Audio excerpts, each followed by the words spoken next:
The morning sun shone through the tall windows of Thompson Industries' main office. Ethan Thompson stood looking at the city below, his Italian suit perfectly pressed, his dark hair neatly combed. At 32, he had everything a man could want: money, power, and a beautiful fiancée. But something felt empty inside. His secretary knocked on the door. "Mr. Thompson, your fiancée is here."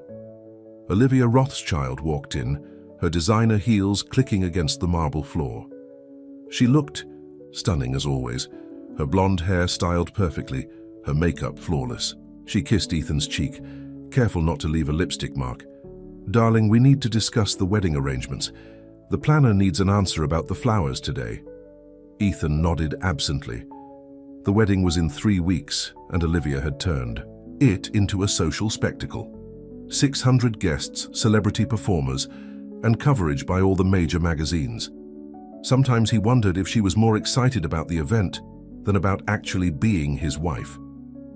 "Whatever you think is best," he said, turning back to the window. "Are you even listening to me?" Olivia's voice rose slightly. "This is the biggest social event of the year. Everyone who matters will be there. Is that what's important to you? The social event?" Olivia's perfect smile faltered for a moment. "Don't be ridiculous, darling. I just want our wedding to be perfect. Now I have a lunch meeting with the wedding planner. Don't forget about dinner tonight with Daddy. He wants to discuss merging our companies after the wedding." After she left, Ethan loosened his tie and sat heavily in his leather chair. The merger had been George Rothschild's idea, combining Thompson Industries technology with Rothschild Corporation's resources. It made perfect business sense, just like his marriage to Olivia made perfect social sense. His best friend Jake walked in without knocking.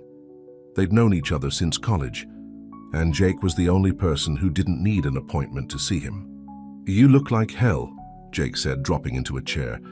"Thanks, that's exactly what a groom wants to hear 3 weeks before his wedding." Jake studied him carefully. "Are you sure about this, Ethan? The wedding, the merger, all of it?" "It's what everyone expects. That's not what I asked." Before Ethan could answer, his brother Alexander burst into the office. Alexander was 5 years older, and he'd never forgiven their father for choosing Ethan to run the company instead of him. "Little brother, we need to talk about the Miller contract." "I already signed it this morning." Alexander's face reddened. "Without consulting me, I'm still a partner in this company." "A minor partner. Dad made it clear who's in charge." "Dad's not here anymore," Alexander snapped, "and things can change. Remember that." After Alexander stormed out, Jake shook his head. "Your brother's up to something. He's been having secret meetings with Michael Davis." "Davis? Our biggest competitor? Be careful, Ethan. A lot of people stand to gain if something happens to you before the wedding." That night at dinner with the Rothschilds, Ethan felt like he was suffocating. George Rothschild dominated the conversation, talking about how the merger would create the biggest technology empire in the country. Olivia kept touching Ethan's arm possessively, laughing at all her father's jokes. "To the future," George raised his glass. "To Thompson Rothschild Industries." Ethan forced a smile and raised his glass, but the champagne tasted bitter in his mouth. Later that night, driving home in his Ferrari, Ethan's mind raced. The wedding invitations had been sent, the press releases prepared, the merger papers drawn up. Everything was in motion. Stopping it now would create a scandal that would hurt both companies. He was so lost in thought that he almost didn't see the dog that ran into the road.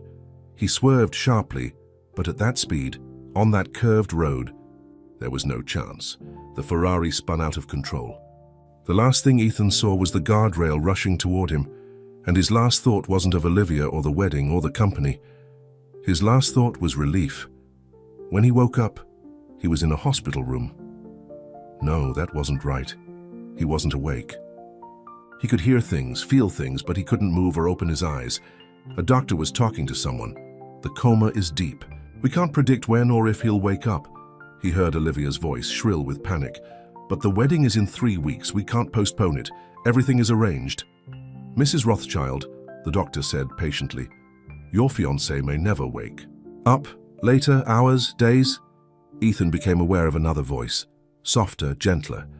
A woman was humming quietly while she cleaned the room. "Good evening, Mr. Thompson. I'm Sarah, one of the cleaning staff. I know you probably can't hear me, but nobody should be alone all the time." In the darkness of his coma, Ethan felt a warmth he hadn't felt in years, and somehow he knew his life would never be the same. Sarah Miller pushed her cleaning cart through the quiet hospital corridors. It was late and most visitors had gone home. She liked these peaceful hours best, when she could take her time with each room and talk to the patients, even if they couldn't respond. When she reached room 507, she paused. The famous Ethan Thompson had been here for 2 weeks now. During the day, the room was filled with important people in expensive clothes, but at night, it was just another quiet room with a lonely patient. "Good evening, Mr. Thompson," she said, entering the room. "The flowers your fiancé brought are wilting. I'll throw them out and clean the vase." As she worked, she told him about her day, her voice soft and gentle. "You know, my son Tommy had his school play today. He was a tree, didn't have any lines, but he was the best tree I've ever seen. He's only 7, but he's so brave doing it all alone up there." In his darkness, Ethan listened. He'd learned to tell time by the voices around him. Olivia came, every afternoon at 3, always when the photographers were there. His brother Alexander visited in the mornings, usually with lawyers. But Sarah came at night, and her voice was the only one that didn't want anything from him. "Your brother was here again today," Sarah said, wiping down the bedside table. "He was arguing with someone on the phone about selling some company shares. I probably shouldn't be telling you this, but it didn't sound right." She was right. In the boardroom of Thompson Industries, Alexander was making his move. He'd called an emergency board meeting, presenting an old power of attorney Ethan had signed years ago. "My brother's condition is unfortunately indefinite," Alexander told the board members. "The company needs active leadership. As his only living relative and with this power of attorney, I am prepared to step in." Jake, who sat on the board as head of development, stood up. That power of attorney was for a 2-week period. When Ethan was in Japan 3 years ago, it's not valid anymore. "Our lawyers disagree," Alexander smiled. "And as temporary CEO, my first action will be to pause all merger negotiations with Rothschild Corporation." The news hit the business world like a bomb. George Rothschild was furious, calling emergency meetings with his lawyers. Olivia's visits to the hospital became shorter and shorter. "Darling," she said one afternoon, checking her makeup in her compact mirror, "you have to understand how difficult this is for me. The press is asking questions about the wedding. I can't put my life on hold forever." Sarah, mopping the floor outside, heard everything. That night, as she cleaned Ethan's room, she couldn't stay quiet. "Your fiancé doesn't deserve you, Mr. Thompson. A woman who loves a man doesn't care about press coverage or social events. She cares about him." In his darkness, Ethan felt a tear roll down his cheek. Sarah noticed and quickly checked his vital signs, but everything was normal. She gently wiped the tear away. "I'll tell you what real love is," she said, sitting in the chair beside his bed. "Real love is my Tommy asking to skip his favorite cartoon to come visit his dad's grave every Sunday. Real love is working 2 jobs and still finding time to make homemade Halloween costumes. Real love doesn't care about money or status." She didn't know that her words were reaching him, touching something deep in his soul that had been frozen for years. Meanwhile, Alexander's plans were proceeding. He met secretly with Michael Davis, Thompson Industries' biggest rival, in a private club downtown. "Once I have full control," Alexander said, swirling his whiskey, "we can proceed with the sale. Your company absorbs ours, I get a seat on your board and a significant share of the profits." "And your brother?" Davis asked. "The doctors say he might never wake up. And if he does?" Alexander's smile was cold. "Well, accidents can happen twice, but they weren't as alone as they thought." A waiter who had gone to high school with Jake overheard everything and made a phone call. That night, Jake came to the hospital after visiting hours, using his friendship with Sarah to get in. "Sarah, I need your help," he said. "You're here every night, you see everything. I need you to be our eyes and ears. Ethan's in danger, and not just from his injuries." Sarah thought about Tommy, about how she was teaching him that standing up for what's right was more important than staying safe. "Tell me what you need." In his darkness, Ethan heard their conversation, He wanted to scream, to warn them to be careful. Alexander was dangerous. He'd always been dangerous. The next day, Sarah paid extra attention to everything. She saw Alexander meeting with men in suits who didn't look like lawyers. She heard Olivia arguing on the phone about photo rights for the tragic story of her lost love. She watched George Rothschild storm in and out in a rage. That night, she told Ethan everything. "Don't worry," she said, holding his hand like she'd started doing during their talks. "Jake and I won't let them hurt you. Sometimes the most powerful people are the ones nobody notices, and nobody notices the cleaning lady." As if in response, Ethan's fingers twitched in her hand. Sarah gasped, but didn't call the doctors. This would be their secret, a tiny spark of hope in the darkness. "You're still in there," she whispered. "And you're not alone anymore. I promise." In his darkness, Ethan held onto her words like a lifeline. For the first time since the accident, he truly wanted to wake up, not for the company, not for his fortune, but to see the face of the woman whose voice had become his whole world. Alexander's plan was moving faster than anyone expected. He called another board meeting at Thompson Industries, this time with Michael Davis sitting confidently at his side. "Gentlemen," Alexander announced, "given my brother's condition and the uncertainty of his recovery, we must think about the company's future. Mr. Davis has made a generous offer to buy controlling interest in Thompson Industries." Jake jumped to his feet. "This is insane. Ethan isn't dead and this company isn't for sale." "Mr. Porter," Davis smiled coldly, "your emotional attachment to Ethan Thompson is admirable, but business is business. The shareholders need stability." In the hospital, Sarah was cleaning the corridor when she saw three men in expensive suits talking quietly with Alexander outside Ethan's room. She pretended to mop the same spot, straining to hear their conversation. "The papers are ready," one man said. "We just need his signature." "That won't be a problem," Alexander replied. "I have power of attorney. But sir, for a transaction this big, we need his actual signature. The board is already nervous about the legitimacy of the takeover." Alexander's face darkened. "Then, find a way to make it happen. I don't care how." Later that night, Sarah told everything to Jake when he came to visit. "They're planning something," she said. "Something bad." Jake ran his hands through his hair in frustration. "They're trying to sell the company to Davis. If they get Ethan's signature somehow, there's nothing we can do to stop it." "But he can't sign anything. He's in a coma. Which is why I'm worried about what they might try." Sarah looked at Ethan's still form on the bed. In the month since the accident, she'd grown to care about him more than she wanted to admit. "I'll stay with him tonight. I don't trust them." After Jake left, Sarah pulled the chair close to Ethan's bed. "I'm here, Mr. Thompson. Nobody's going to hurt you." In his darkness, Ethan felt a wave of gratitude. He'd learned so much about Sarah in these weeks, about her son Tommy, about her struggles as a single mother, about her dream of going back to school someday. Her voice had become his anchor to the world. The night shift was quiet until Sarah heard footsteps in the corridor at 3 in the morning.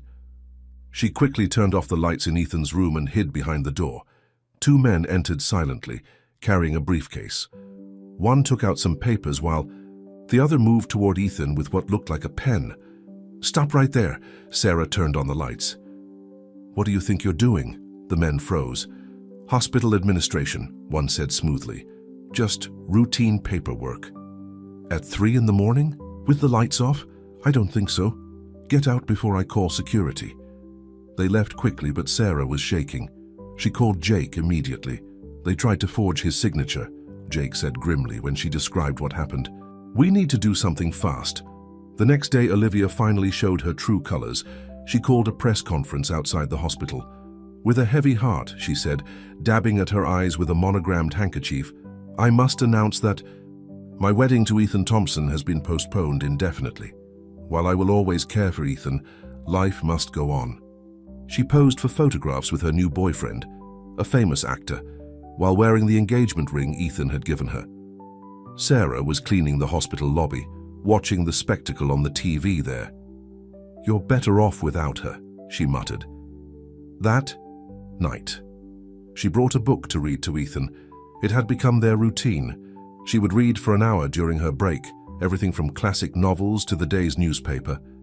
"Your ex-fiancé made quite a show today," she said, opening the book. "But you know what? Sometimes losing something that was wrong for you makes room for something that's right." She started reading, her voice soft and warm in the quiet room.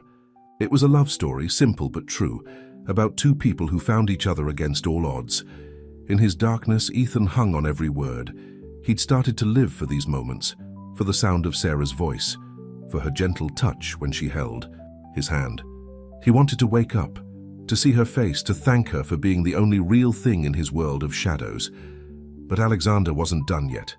He met with Davis again, this time in a private room at the city's most exclusive restaurant. The signature. "Problem will be handled," Alexander promised. "But we need to move fast. That Porter woman and my brother's friend are becoming a nuisance." "Handle it," Davis said. "Whatever it takes. I want Thompson Industries and I want it soon." What they didn't know was that Sarah's friend Maria was a waitress there. She heard everything and immediately called Sarah. "They're planning something big," Sarah told Jake that night. "And I'm scared. Your name came up." Jake nodded grimly. "I've been digging into Davis's company. There are some very suspicious transactions, money disappearing into offshore accounts. If I can prove Alexander is involved—" "Be careful," Sarah said. "These people are dangerous."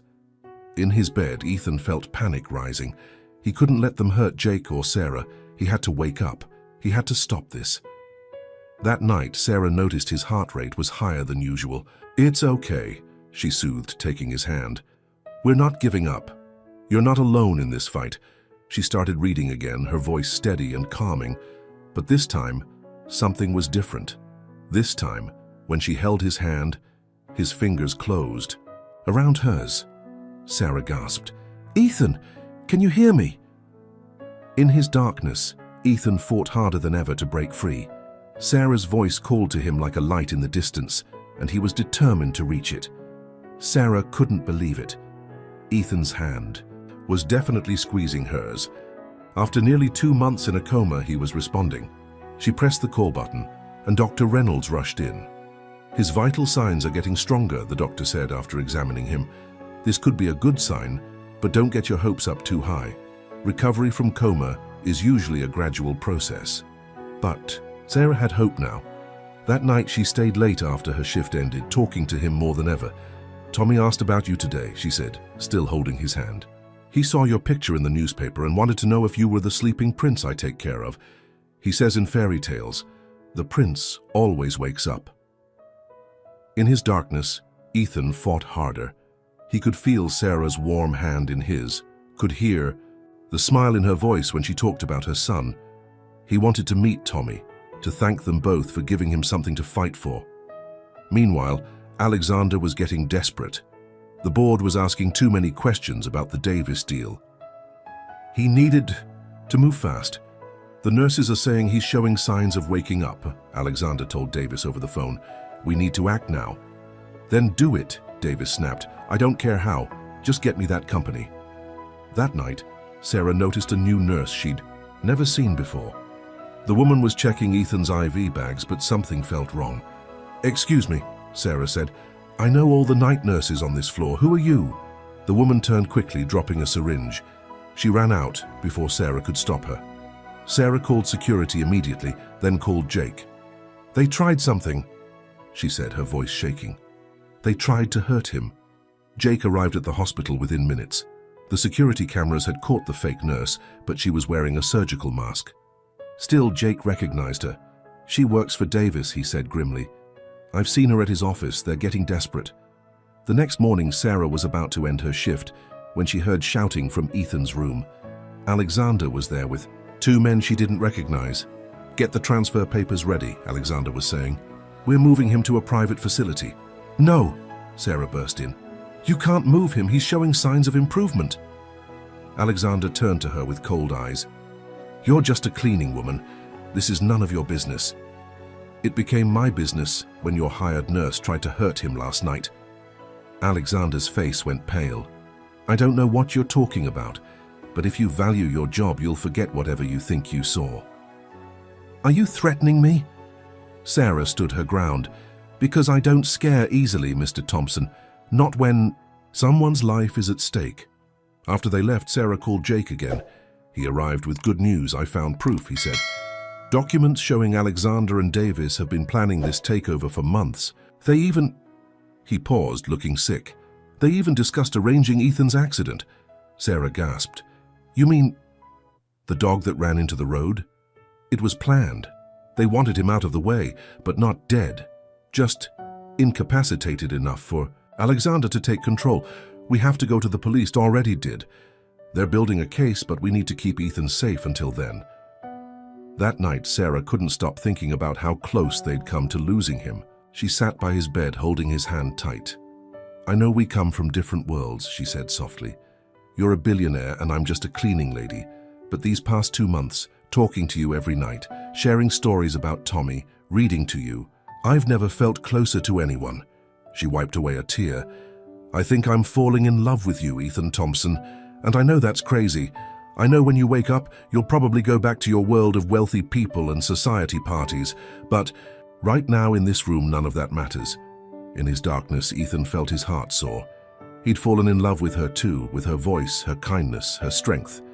She'd shown him what real love was, not the shallow social connections he'd known before. He fought against the darkness harder than ever. He could feel it lifting, like a heavy curtain slowly rising. The beeping of the heart monitor increased. Sarah noticed immediately. Ethan, can you hear me? If you can hear me, squeeze my hand. He squeezed. Then with tremendous effort, he opened his eyes. The room was blurry at first, but then he saw her. Dark hair pulled back simply, wearing a blue cleaning uniform, her eyes filled with tears of joy. She was more beautiful than any society woman he'd ever known. Sarah, he whispered, his voice rough from disuse. She gasped. You know my name? I heard everything, he said. Every word, every story. You saved me. Before she could respond, alarms started going off. Dr. Reynolds and nurses rushed in, amazed to see their patient awake and alert. It's a miracle, the doctor said, checking Ethan's vital signs. But Ethan didn't take his eyes off Sarah. Stay, he whispered. Please. She nodded, tears streaming down her face. I'm not going anywhere. Outside the room, a nurse was already calling Alexander with the news. But for this moment in this room, none of that mattered. Two hearts that had found each other in the darkness were finally meeting in the light. The news of Ethan's awakening spread like wildfire through New York's high society. Within hours, the hospital was swarming with reporters, all trying to get the first interview with the billionaire who'd miraculously recovered. Alexander arrived first, bursting into the room with a fake smile plastered on his face. Little brother, thank God you're awake. But Ethan's voice was cold. Get out. What? But Ethan, I've been taking care of everything while you were trying to steal my company? Ethan's voice was weak but steady. While you were making deals with Davis, while you were sending people to hurt me. Alexander's face went white. I don't know what that cleaning woman has been telling you, but her name is Sarah, Ethan said. And I heard everything, every plot, every scheme, every betrayal. I was in a coma, Alexander, not deaf. Before Alexander could respond, 2 police detectives walked in. Jake was with them. Alexander Thompson, one detective said, we need you to come with us. We have some questions about your involvement in your brother's accident. Alexander looked around wildly, like a trapped animal. This is ridiculous. I'm his brother. Everything I did was for the good of the company, including hiring someone. To run a dog onto the road, Jake asked. Including trying to forge his signature. Including sending a fake nurse to tamper with his medication. The police led Alexander away in handcuffs, his shouts echoing down the hospital corridor. Olivia showed up next, cameras following her as always. She'd rushed back from her vacation with her actor boyfriend as soon as she'd heard the news. Darling, she cried, rushing to Ethan's bed. I knew you'd come back to me. Ethan looked at her expensive dress, her perfect makeup, her practiced tears. How had he ever thought this was love? The engagement is off, Olivia, he said quietly. I think you already knew that when you posed for pictures with your new boyfriend while wearing my ring. But darling, you have to understand how hard it was for me. The press, the social obligation. Get out, Ethan said again, and give the ring back. It belonged to my mother, and she believed in real love. After she left, Sarah came in with his lunch tray. She'd insisted on continuing her regular duties, even though Ethan had been awake for 3 days now. "You didn't have to do that," he smiled. "I could have had the nurses bring it." "I like taking care of you," she said simply, "even if you don't need me anymore." "Sarah." He caught her hand. "I need you more than ever. These past few days, everyone who's visited has wanted something. Interviews, business deals, social connections. You're the only one who just wants me to get better," she blushed. "I should go. Tommy's waiting at the after-school program. Bring him to visit," Ethan said. "I want to meet the boy who thought I was a sleeping prince." That evening, Sarah brought Tommy to the hospital. The 7-year-old was shy at first, hiding behind his mother's legs. "Hey, Tommy," Ethan said softly. "Your mom told me you like superhero stories. Want to hear one?" Tommy nodded, moving closer. "Is it about Iron Man?" "No, it's about a real hero. Your mom. Did you know she saved my life?" Tommy's eyes went wide. "Really? Really? She watched over me when bad people wanted to hurt me. She read to me when I was lost in the dark. She gave me a reason to wake up." Sarah wiped away tears as she watched her son climb onto Ethan's bed, listening in awe as Ethan told their story like a fairy tale. Later, after Tommy had fallen asleep in the chair, Ethan took Sarah's hand. "I meant every word," he said. "You did save me. Not just my life, but my soul. I was living in a world of fake smiles and empty promises. You showed me what real love looks like." "Ethan, we're from different worlds. I'm just a cleaning lady. With a kid?" "No," he interrupted. "You're a strong, beautiful woman who works hard to give her son a good life. You're more real than anyone I've ever known. And if you'll let me, I want to be part of that life." "People will talk," she warned. "The billionaire and the cleaning lady. Let them talk. I've spent my whole life caring about what people think. Look where that got me. Engaged to a woman who cared more about photo ops than love, trusting a brother who tried to kill me. I'm done with that world. What are you saying?" "I'm saying, I love you, Sarah Miller. I fell in love with your voice in the darkness, with your stories, with your kindness. And now that I can see you, I'm falling even more in love with your smile, with the way you blush when I compliment you, with how gentle you are with Tommy." Sarah's eyes filled with tears. "I love you too, but are you sure? This is a big change." "The biggest change happened when I was in that coma. I learned what matters. Not money, not social status, not business empires. What matters is having someone who stays with you in the dark times, who loves you for who you are, not what you can give them." He pulled her closer, their faces inches apart. "Stay with me, Sarah. You and Tommy. Let me show you that fairy tales can come true." Their first kiss was soft and sweet, full of promise. In the chair, Tommy stirred and smiled in his sleep, dreaming of princes and heroes and happy endings that were just beginnings in disguise.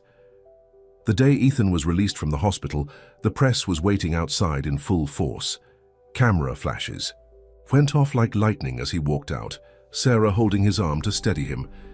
"Mr. Thompson, is it true your brother tried to kill you?" "Mr. Thompson, what about your engagement to Olivia Rothschild?" "Mr. Thompson, who is this woman with you?" Ethan stopped and faced the cameras. "This is Sarah Miller. She saved my life, and she's the woman I love. That's all you need to know." The headlines the next day were explosive. "Billionaire in love with cleaning lady. Thompson Industries heir finds true love in hospital." Cinderella story, from mopping floors to penthouse life. But Sarah wasn't interested in penthouses. When Ethan suggested she and Tommy move into his mansion, she shook her head. "I want Tommy to stay grounded," she said. "And I need to keep working. I'm not ashamed of being a cleaning lady, Ethan." "Then let me move in with you," he said. "Your apartment is more of a home than my mansion ever was." Sarah's tiny 2-bedroom apartment was a far cry from what Ethan was used to, but he loved every inch of it.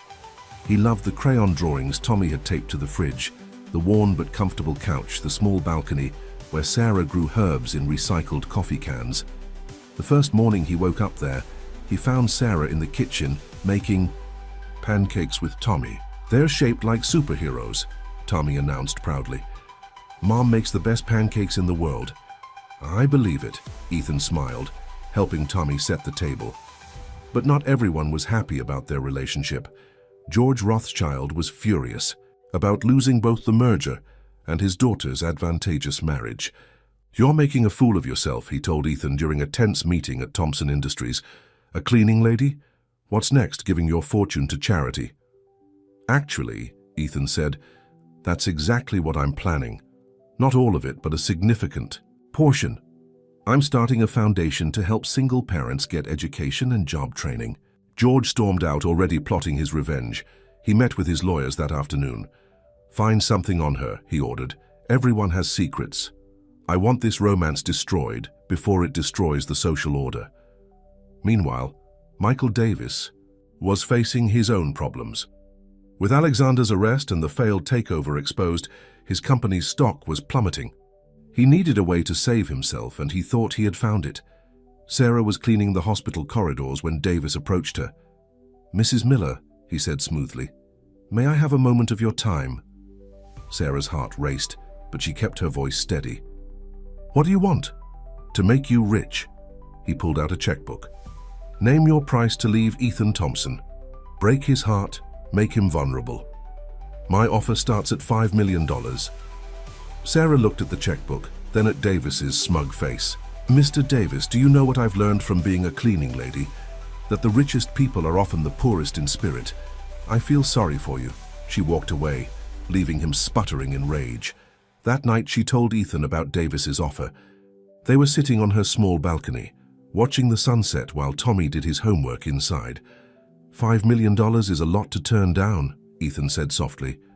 "No, it's not," Sarah replied, "because it would cost me everything that matters.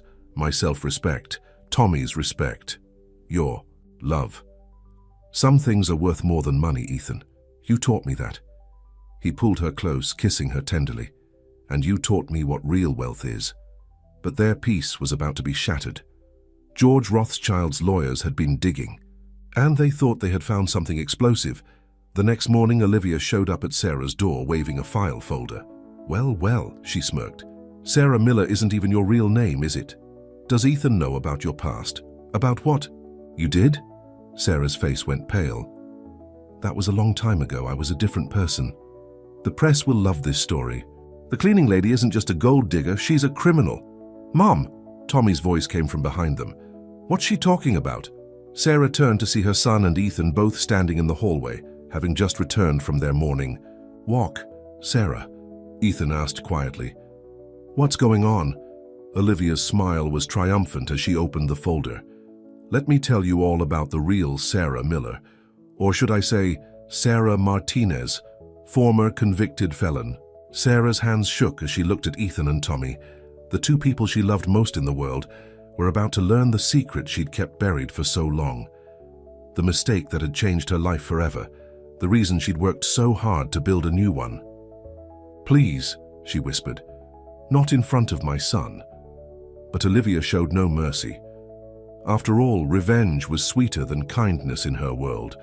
The truth was about to come out, and Sarah could only pray that love would be stronger than the shadows of her past. Sarah's heart pounded as she looked at the three people in front of her, Ethan, Tommy, and Olivia, with her cruel smile and damning folder. "Tommy, honey," she said quietly, "go to your room." "But Mom, please baby, just for a little while." After Tommy reluctantly went to his room, Sarah turned to face Ethan. "I wanted to tell you so many times. I was afraid." Olivia's voice dripped with false sympathy. "Afraid he'd find out you went to prison for theft, that you stole thousands of dollars from your former employer." "It wasn't like that," Sarah whispered.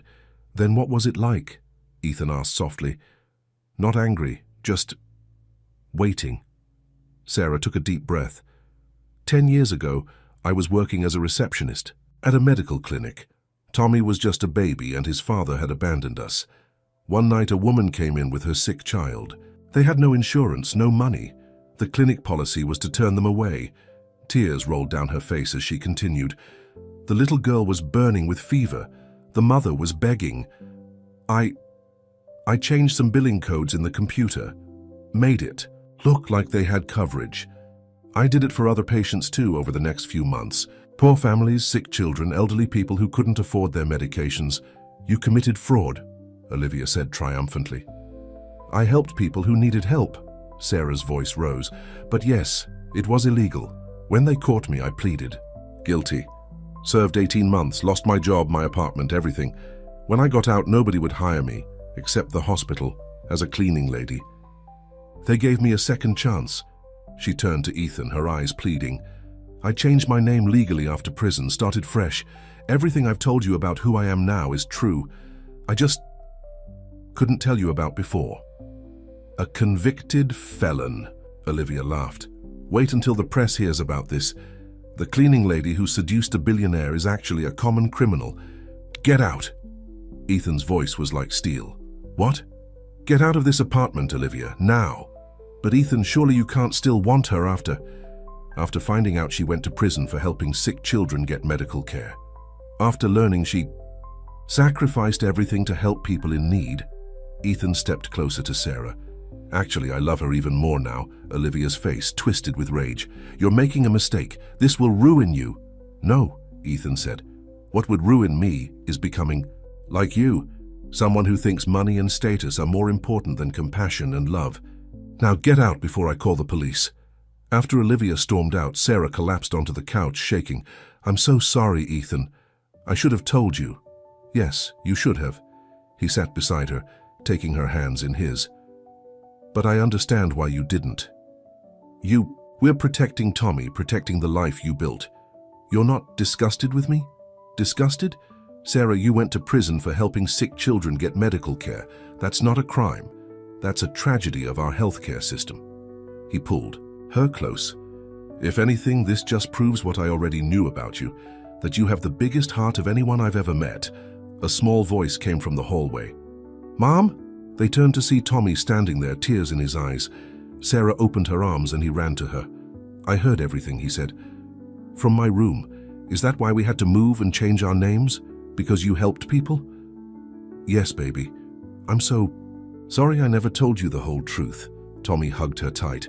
You're like a superhero, Mom, like Robin Hood. Sarah laughed through her tears.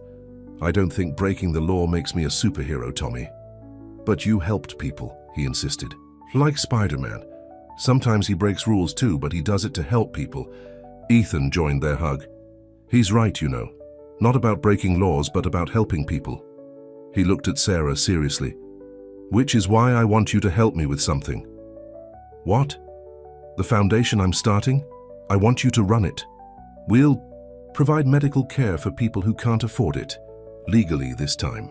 No one should have to choose between breaking the law and getting their child medical care. Sarah stared at him. But my record will show everyone that you understand exactly why this foundation is needed. He smiled. Besides, the publicity from this will actually help. Former convict who helped sick children now runs billion-dollar healthcare foundation. The press will love it. But what about your reputation, your business? My reputation will be just fine. As for the business, he grinned, I think helping people is better than making more money I don't need. Tommy looked up at them both. So we don't have to hide anymore? No, baby, Sarah hugged him closer. No more hiding. That night, after Tommy was asleep, Sarah and Ethan sat on the balcony again. The same view, but everything else had changed. You know the press will be brutal when this comes out, she said. Let them. I'm actually looking forward to it. Yeah. Her surprised look, he explained. Every article about your past will also have to explain why you did what you did. It will show everyone what's wrong with our healthcare system, why we need change. You're turning my scandal into a mission. No, he kissed her softly. I'm just letting everyone see what I see. A woman brave enough to sacrifice everything to help others. A woman worth loving, worth fighting for, worth changing the world. With? Sarah leaned against him, feeling truly free for the first time in 10 years. Her past was no longer a shadow hanging over her. It was a light showing the way forward. But in his office across town, George Rothschild was making calls. The prison angle won't work, he said. We need something else. Something that will destroy them both. The war wasn't over, but for tonight, love was winning. The press conference was Ethan's idea. Let's tell our story our way, he said. before anyone else can twist it. The hospital auditorium was packed with reporters. Sarah sat beside Ethan at the long table, wearing a simple blue dress. Tommy sat on her other side, holding her hand tight. "Yes, I went to prison," Sarah said into the microphones. "I broke the law to help sick children get medical care. I'm not proud of breaking the law, but I'll never be ashamed of helping people in need." The reporters shouted questions. "Ms. Miller, did you seduce Ethan Thompson to get his money?" "Mr. Thompson, how can you trust a convicted felon?" "What about your company's shareholders?" Ethan raised his hand for silence. "Let me be clear. I trust Sarah Miller more than anyone in the world. She saved my life, not just by stopping my brother's murder attempt, but by showing me what really matters. That's why I'm announcing today that Thompson Industries will be dedicating $5 billion to create the New Hope Foundation, providing medical care to those who can't afford it." The room exploded with questions.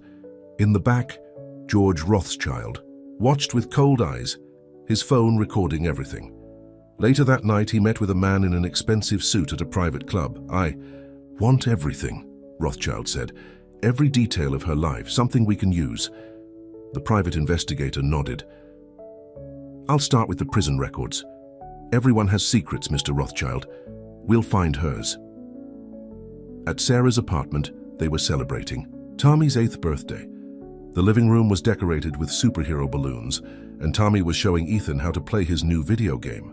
"You have to press jump twice to do a flip," Tommy explained patiently. Sarah watched them from the kitchen, her heart full. The press conference had been 3 days ago, and while some headlines were nasty, most people seemed touched by their story. The doorbell rang. It was Jake carrying a huge wrapped present. "Uncle Jake!" Tommy ran to hug him. Since Ethan's recovery, Jake had become like family, teaching Tommy baseball and helping him with science homework. "Hey, buddy, ready for your present?" The box contained a professional telescope. Tommy's eyes went wide. "Just like the one at the Science Museum." "So we can look at the stars together," Jake smiled. "Your mom told me you want to be an astronaut." While Tommy and Jake set up the telescope on the balcony, Ethan pulled Sarah close. "Move in with me," he whispered. "Ethan, we talked about this. Not to the mansion, I'm selling it. I found a house in a nice neighborhood. Good schools, a big backyard, room for Tommy's telescope. It's nice but normal. Perfect for us." Sarah hesitated. "Are you sure? Your whole life has changed because of me." "For the better." He kissed her softly. "I was just existing before. Now I'm living." Their moment was interrupted by Tommy's excited shout. "Mom! Ethan! I can see Jupiter!" They joined him on the balcony, taking turns looking through the telescope. A perfect family moment, but across town the private investigator was making a discovery. "Mr. Rothschild, I found something. About Tommy's father, George Rothschild." Smiled. "Tell me everything." The next morning, Sarah was at work cleaning the hospital corridors when a man approached her. "Sarah Martinez?" he asked quietly. She froze. No one had called her that in years. "Remember me? I was your prison counselor." Sarah relaxed slightly. "Mr. Harris? Yes, I remember. I saw you on TV. I'm proud of you, Sarah. You've built a good life." "Thank you." She started to walk away, but his next words stopped her cold. "He's looking for you, Tommy's father. He saw the press conference too." Sarah's world spun. "What?" "He's clean now. Has been for 5 years. He wants to see his son." "No." Sarah's voice shook. "He has no rights. He signed them away." "Under the influence of drugs," Mr. Harris said gently. "A good lawyer might be able to challenge that now." Sarah ran to the bathroom and threw up. This couldn't be happening. Not now, not when everything was finally perfect. She called Ethan at work, barely able to speak through her tears. "Sarah? What's wrong?" "Tommy's father. He's coming back. He wants Tommy. I'll be right there. Don't move." But as she waited, Sarah's phone buzzed with a text from an unknown number. "Remember me, baby? Miss your old man? Our boys all over the TV? Time for a family reunion. Unless maybe we can work something out. A rich boyfriend like yours must be generous." Sarah slid down the bathroom wall, her legs giving out. She'd thought prison was her biggest secret. But she'd been wrong. The real secret, the one that could destroy everything, was Tommy's father. And now he was back. In his office, George Rothschild listened to his private investigator's report with growing satisfaction. So the boy's father is an ex-con and former drug addict, who's now clean and wanting custody, and willing to make trouble unless he's paid off. He smiled. Perfect. This will destroy them all. The investigation had cost him a fortune, but it would be worth it. Because sometimes revenge was better than money, and revenge was coming. Ethan found Sarah still sitting on the bathroom floor, shaking. He helped her up and took her to his office, where she finally told him everything. His name is Ray Martinez. We met when I was 19, working as a waitress. He was charming, funny, and a drug addict.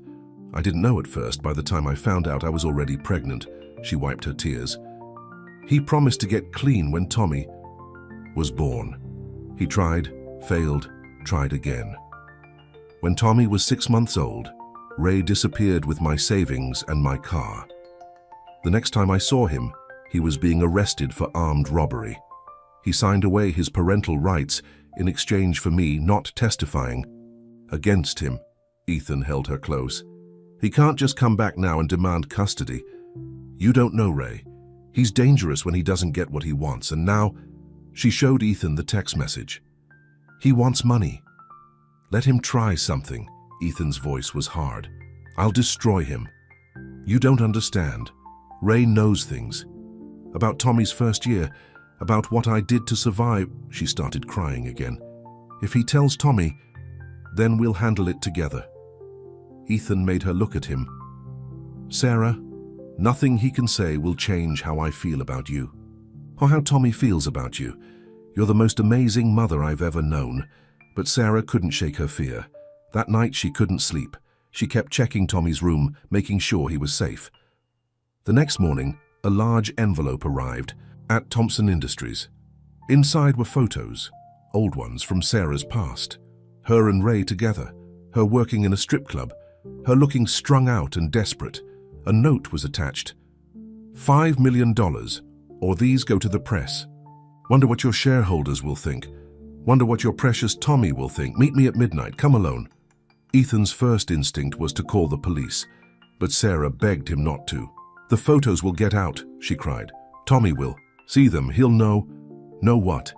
That his mother did whatever she had to do to survive, to take care of him. Sarah, you were 19, alone with a baby. Anyone would have struggled. I was a stripper, Ethan. I let men... She couldn't continue. You did what you had to do to feed your son, to keep a roof over his head. That's not shame, Sarah. That's strength. But Sarah was already spiraling. Maybe Ray's right. Maybe Tommy would be better off... Stop. Ethan's voice was firm. Tommy needs his mother, you, the woman who reads him bedtime stories and helps with his homework and makes superhero pancakes, the woman who went to prison helping sick children, the woman I love. Sarah looked at him through her tears. How can you still want me, after knowing everything? Because everything I learn about you just makes me love you more. Your past doesn't shame me, Sarah. It makes me proud to know you. Proud to see how far you've come, how strong you are. He pulled out his phone. Now we're going to handle this, but we're doing it my way. At midnight, Ray Martinez waited in the abandoned warehouse, smirking. He'd seen the press coverage of his ex and her billionaire. $5 million would be nothing to them. But when the door opened, it wasn't Sarah who walked in. It was Ethan, Jake, and 2 police detectives. Mr. Martinez, one detective said. You're under arrest for attempted extortion. Ray laughed. You got nothing on me. Sarah won't testify. She knows what I'll tell everyone about her past. Actually, Ethan stepped forward. Sarah's already told everyone. At a press conference tomorrow, she's going to tell the whole story. About being a teenage mother, about working in the club, about everything. Ray's smirk faded. You're bluffing. No, he's not. Sarah's voice came from behind him. She walked in, head held high. I'm done being afraid of you, Ray. Done letting you have power over me. You'll destroy yourself, Ray snarled. Your precious new life will be over. No, Sarah said quietly. My new life is just beginning. Because now I know what real love is. It's not hiding who you are. It's not being ashamed of what you did to survive. It's being honest, being brave, being true to yourself and the people who love you. As the police led Ray away, he shouted, "What about Tommy? You think he can handle knowing his mother was a whore?" "Tommy knows who his mother is," Ethan said coldly. "A hero, a survivor, a woman who would do anything to protect her child. That's the only truth that matters." Later that night, Sarah sat Tommy down. With Ethan holding her hand, she told her son everything. About his father, about her past, about the hard times before the hospital gave her a chance. Tommy listened quietly, then hugged her tight. "You did all that for me?" "Everything I did was for you, baby. Good and bad. You were all I had." "Not anymore," Tommy said, reaching for Ethan's hand too. "Now we have a family, a real one."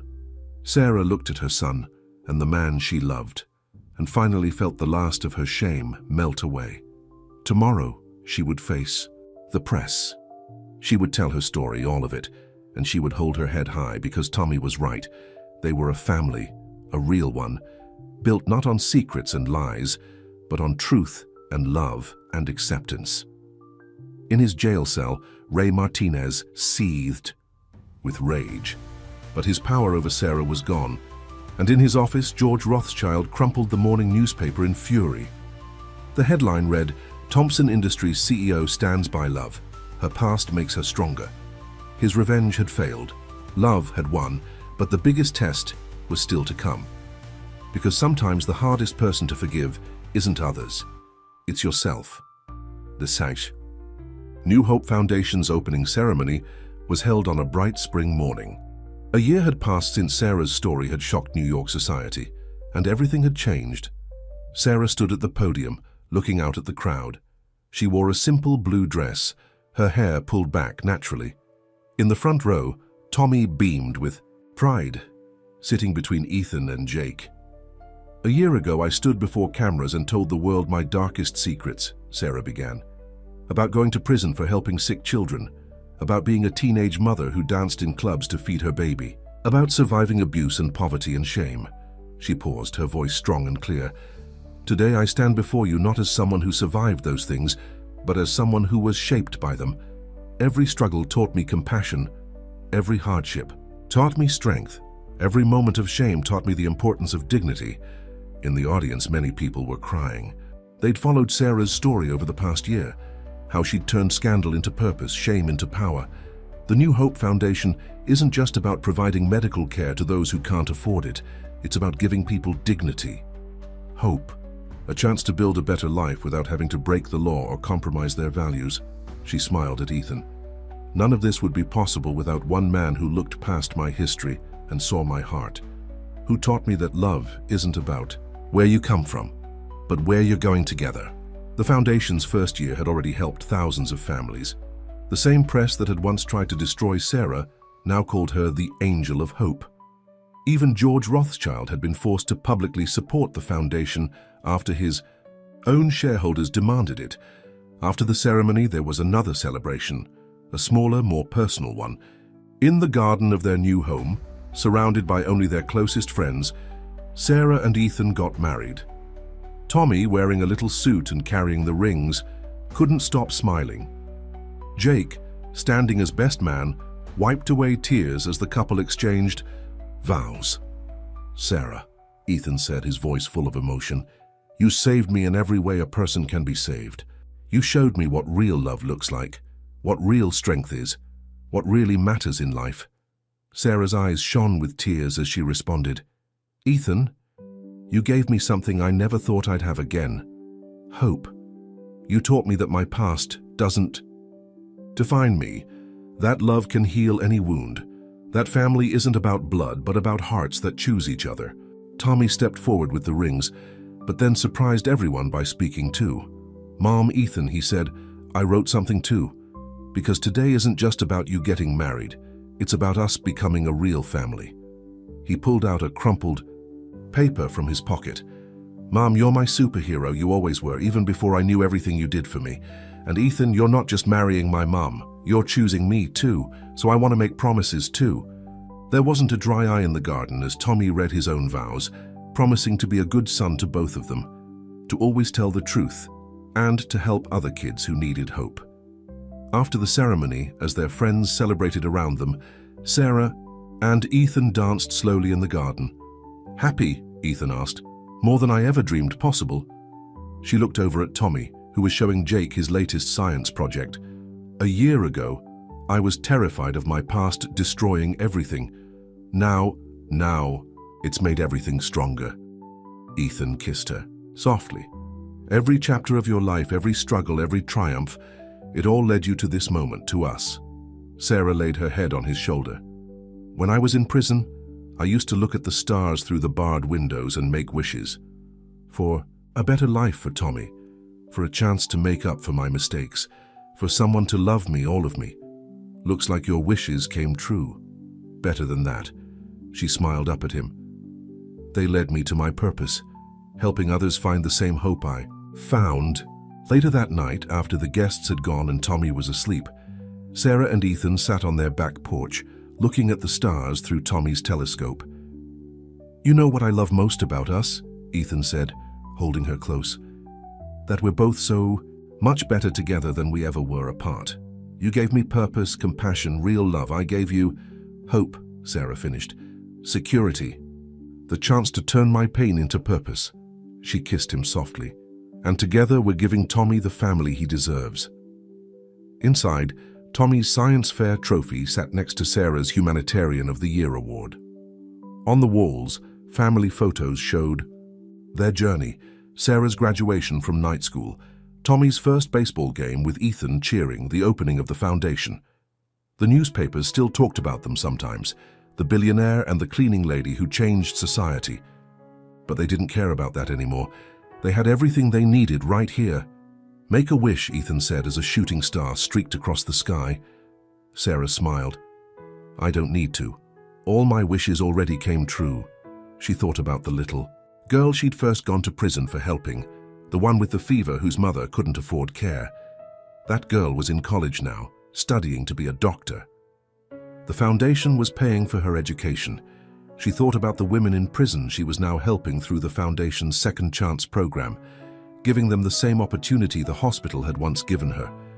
She thought about Tommy, growing up strong and compassionate, understanding that life's hardest moments can lead to its greatest purpose.